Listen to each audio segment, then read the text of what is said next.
안녕하십니까, 차영주입니다. 오늘 여러분들과 주식 투자로 돈을 쉽게 과연 벌 수 있는가라는 문제에 대해서 같이 생각을 좀 해보도록 하겠습니다. 저는 주식시장에 꽤 오랫동안 있어 왔는데요. 2020년을 기준으로 해서 주식시장의 분위기가 180도 달라졌다라는 점을 느끼게 됐습니다. 무슨 얘기인가 하니 2020년 이후 많은 사람들이 주식 혹은 코인도 여기 포함이 되겠습니다만 돈을 벌어서 어떻게 보면 조금 불투명하고 암울할 수도 있는 나의 미래를, 그리고 나의 현실에서 탈피할 수 있는 돌파구가 될 수 있다라고 생각하는 경향들이 굉장히 많아졌다라는 것을 느끼게 됐습니다. 그리고 지금부터라도 꾸준히 내가 주식이라든지 이런 쪽에 투자를 하게 된다라면 나의 노후가 보장이 될 수 있다라는 생각이 좀 들게 되고요. 따라서 은퇴 시점에 있어서 돈 걱정 안 하고 은퇴가 가능할 수도 있다라는 생각을 하시는 분들이 늘어나기 시작했고요. 또 하나, 우리 자식 사랑 얼마나 중요합니까? 자제분들에게 작은 돈이지만 용돈을 모아서 투자를 하게 된다라면 그들에게 결국 그들이 성이 됐을 때 뭔가 한 몫을 조금 만들어줄 수 있지 않겠는가라는 인식들이 상당히 퍼지기 시작했다라는 거죠. 이러한 점은 2020년 이전에 있었던 이런 얘기들이 있습니다. 어떤 분이 돌아가시면서 자식들에게 유언으로 주식 투자는 절대 하지 마라 라고 했었던 이야기가 사라지게 되는 계기가 됐고요. 또 주식을 하면 모든 것이 다 우리의 미래는 밝다라는 결론을 성급하게 내리시는 분들이 많아졌다라고 말씀드릴 수가 있겠죠. 그런데 이러한 얘기들을 논리적으로 우리가 한번 살펴보게 된다면, 만약에 주식으로 모든 것이 해결이 된다라고 했을 때 2020년 이전에는 왜 이러한 움직임이라든지 말들이 없었을까요? 여기에 대해서 여러분들이 한번 생각해 보신 적이 있나요? 물론 그 전에 바이코리아라든지 아니면 펀드 가입 열풍이 일어서 많은 투자자들이 주식시장에 일시적으로 관심을 보였을 때가 있습니다. 저는 이 두 가지를 다 살펴봤고요. 특히 바이코리아 같은 경우는 IMF라는 특수 상황이 있었기 때문에 그렇다 하더라도 일반적으로 평온했던 상황에서 펀드 열풍이 들면서 많은 넥타이 부대들이 점심시간에, 그때 당시에 온라인이 안 됐기 때문에 점심을 굶어가면서 증권회사 객장에 줄을 서가지고 펀드에 가입했었던 상황을 직접 목격을 했었습니다. 그때 저도 영업직원이었습니다만 업무 직원을 도와서 뒤에서 신분증을 복사해 준다라든지 서류에 표시를 해서 서류가 제대로 작성이 됐는지 체크를 해주면서 업무 직원들한테 넘겨줬고, 업무 직원들은 전산 입력하느라 정신이 없었고 같이 당연히 점심 굶었고 저녁에는 피자를 먹는다라든지 이런 식으로 지냈던 시절도 있었습니다. 근데 그때 참여했던 투자자들이 왜 지속적으로 투자를 안 하고 있을까요? 이러한 것들에 대한 고민을 한번 여러분들이 해보셔야 된다라고 말씀드릴 수가 있겠습니다. 혹지 않은 여기에 대해서 그들이 얼마나 됐다고 장기 투자한다라고 했는데 장기라는 기간이 얼마 안 됐다라고 반문하시는 분들도 있을 겁니다. 근데 그들 중에 상당수는 지금 벌써 은퇴하신 분들도 계세요, 제 주위에. 근데 여전히 그 펀드를 들고 계시고 여전히 그 펀드에 대해서 마이너스 수익률로 고통스러워 하시는 분들도 있습니다. 이미 나는 은퇴를 했는데 수익률이 복구가 안 되면 언제까지 기다려야 되죠? 70, 80까지 기다리면 그 펀드가 성과가 나나요? 가능성이 있을까요? 물론 이제 가능성은 있을 수도 있죠. 근데 70, 80 됐는데 나는 당장 돈을 써야 되는데 갑자기 내가 몸이 아프다라든지 아니면 자식들 결혼을 시켜야 되는데 그 펀드에 돈을 뺄 수 없다. 이건 굉장한 비극 아닐까요? 물론 그때 당시에 예를 들어 1,000만 원을 가입을 해서 은행에 뒀으면 그 1,000만 원이 인플레이션에 의해서 돈이 깎였을 수도 있습니다. 하지만 1,000만 원이 700만 원, 500만 원 돼 있는 거랑 얘기가 다르지 않습니까? 왜 이러한 위험성에 대해서는 언급을 회피하려고 하는지요? 저는 그 점에 대해서도 상당히 안타깝다라고 말씀을 좀 드릴 수가 있겠습니다. 혹자는 삼성전자에 대해서 장기 투자를 얘기하시는 분들도 상당수 계십니다. 물론 펀드 가입했던 분들이 삼성전자를 샀었다라면 당연히 지금의 큰 수익을 보셨을 것은 자명하죠. 그러면 주식시장에서 삼성전자만 사야 되나요? 삼성전자 외에는 주식이 아닌가요?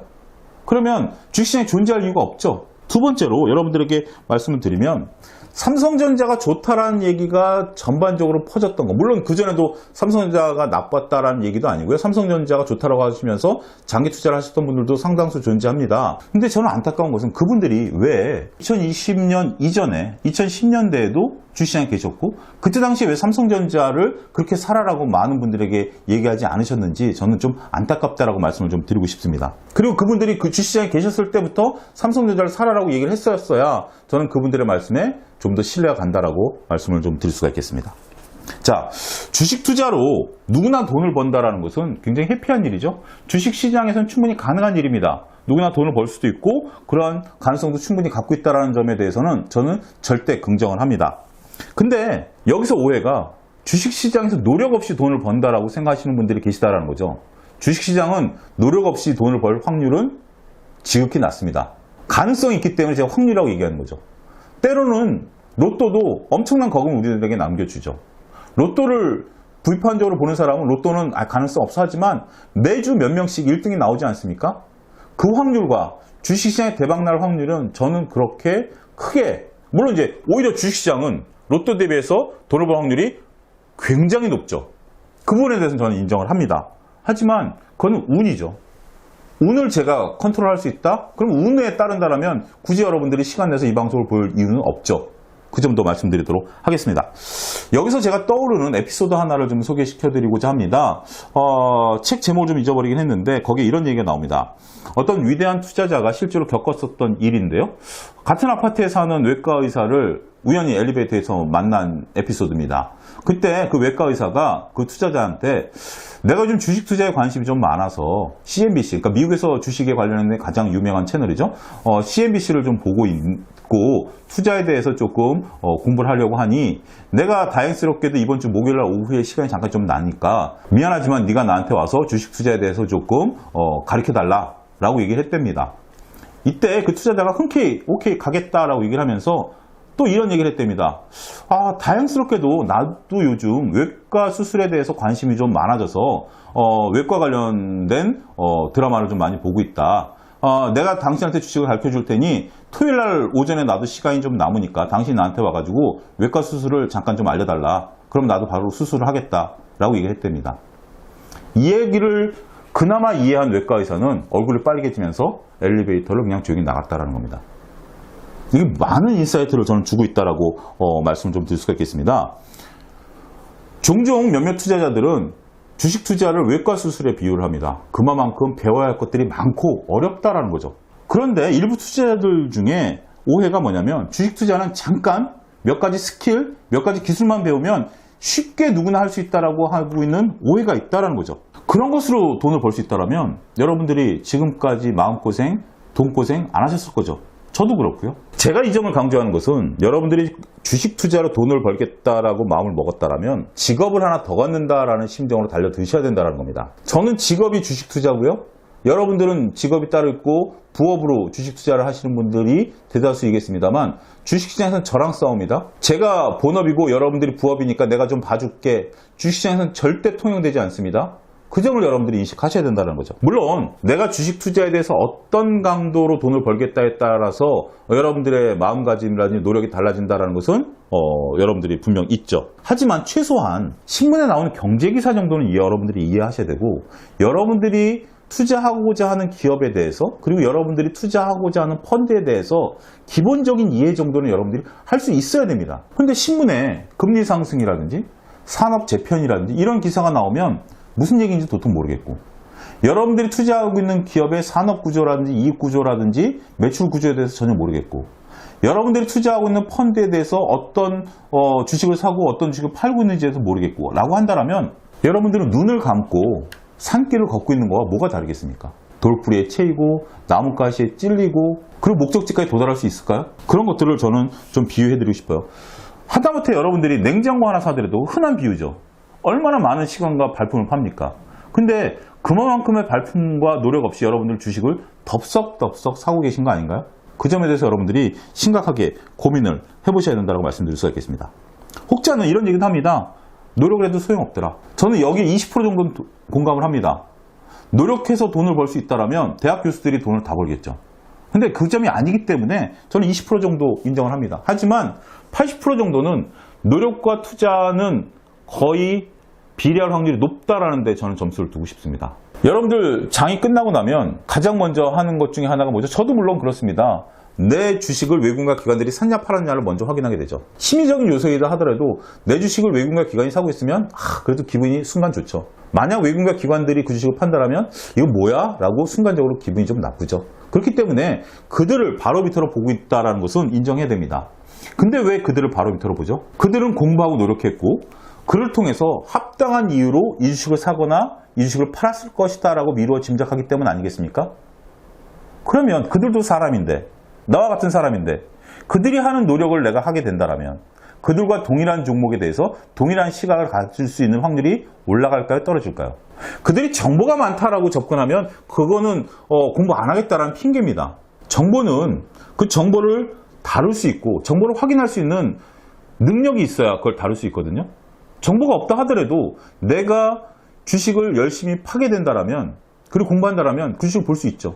최근에 저는 이런 얘기를 들었습니다. 어떤 펀드 매니저와 커피를 한 잔 마셨는데 요즘 주식으로 돈 벌기 어렵다라는 겁니다. 왜냐하면 주식에 대해서 현명하게 공부하시는 분들이 워낙 많아져가지고 그 주식에 대해서 개인 투자자들이 높은 신뢰를 가지고 투자를 나선다는 거죠. 따라서 자기네들이 단순하게 접근해서는 그 주식을 갖고 수익을 내기 어렵다는 얘기를 듣게 됐습니다. 결국 노력하는 사람들은 열심히 하고 있다는 겁니다.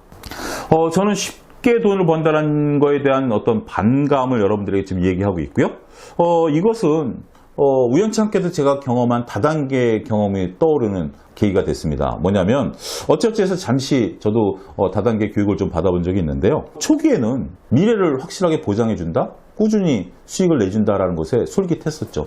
하지만 논리적으로 접근하게 된다면 다단계는 영원할 수가 없죠. 왜냐하면 다단계라는 게 인구 구조로 내려오는 거기 때문에 인구가 무한정 늘어날 수 없기 때문에 몇몇 단계를 내려오고 나서는 여러분들이 돈을 벌 수 없다는 결론에 도달하게 되죠. 하지만 다단계 교육은 여러분들이 그러한 논리적인 생각을 극복하고 그래도 나는 논리적으로는 지금 내가 몇 단계 밑에 있기 때문에 돈을 벌 수 없습니다만 그래도 다단계 쫙 퍼지는 게 아니라 쭉 내려갈 수 있기 때문에 나는 돈 벌 확률이 그나마 있을 것이다 라는 착각을 일으키게 만들고요. 그래서 다단계에 뛰어들게 하는 거죠. 그런 생각이 떠올랐다는 것이 조금 씁쓸하다는 점 말씀드리겠습니다. 자, 정리를 하면 주식 투자로 쉽게 벌 수 있는 방법은 저는 아직까지 찾지 못했습니다.